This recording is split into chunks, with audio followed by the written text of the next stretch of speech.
Panorama group, जो सोचता है वो करता है। आपके अपने सपनों का आशियाना। दिल्ली में जेडीयू राष्ट्रीय कार्यकारिणी की बैठक में बहुत बड़ा फैसला लिया गया है। नीतीश कुमार ने कार्यकारी अध्यक्ष के रूप में संजय झा को मनोनीत किया है और संजय झा को खुद जाकर उन्होंने माला पहना दिया। और बिहार के मुख्यमंत्री और जनता दल यूनाइटेड के अध्यक्ष नीतीश कुमार राज्यसभा सांसद संजय झा को जेडीयू का कार्यकारी अध्यक्ष बनाया है। नीतीश सरकार में मंत्री रहे संजय झा पहली बार राज्यसभा के सांसद बने हैं और इसी हफ्ते उन्हें राज्यसभा में जदयू संसदीय दल का नेता बनाया गया है। नीतीश ने शनिवार को दिल्ली में जेडीयू की राष्ट्रीय कार्यकारिणी की बैठक बुलाई है। इस बैठक में संजय झा को पार्टी के नंबर 2 की जिम्मेदारी दी गई है। नीतीश समेत जेडीयू के कई वरिष्ठ नेता शुक्रवार को ही दिल्ली पहुंच गए। शनिवार की बैठक में जेडीयू के सभी सांसद, मंत्री, राज्य के पार्टी के चीफ और राष्ट्रीय कार्यकारिणी के सदस्य हिस्सा ले रहे हैं। संजय झा ने नीतीश की एनडीए में वापसी कराने में अहम भूमिका निभाई। जेडीयू राष्ट्रीय अध्यक्ष की बैठक शनिवार को दिल्ली में शुरू हुई है। बिहार के मुख्यमंत्री और राष्ट्रीय अध्यक्ष नीतीश कुमार की पार्टी पदाधिकारियों और कार्यकर्ताओं ने माला पहनाकर स्वागत किया। सीएम नीतीश के साथ ही केंद्रीय मंत्री और पार्टी के पूर्व राष्ट्रीय अध्यक्ष ललन सिंह भी मौजूद रहे।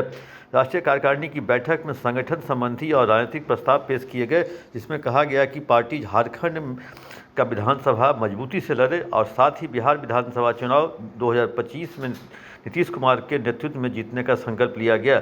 साथ ही बिहार को विशेष राज्य का दर्जा या विशेष पैकेज देने की मांग भी उठाई गई।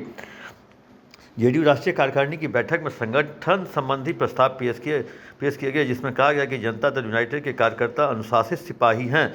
लोकसभा चुनाव में बिहार के संगठन के रूप में बिहार में जिस तरह से काम किया है उसको लेकर की भी चर्चा हुई।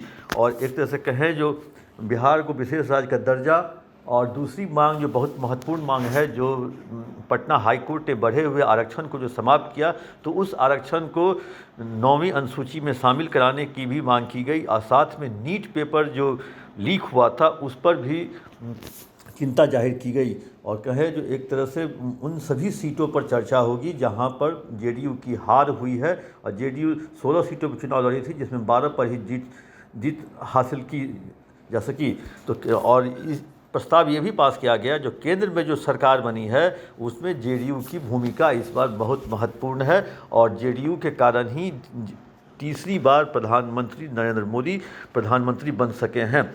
वैसे स्थिति में इस तरह के प्रस्ताव लाने के बाद से हम केंद्र सरकार के पदाधिकारी और कहें जो केंद्र सरकार के मंत्री और केंद्र सरकार भी टेंशन में है, जो जेडीयू के इन प्रस्ताव को देख करके।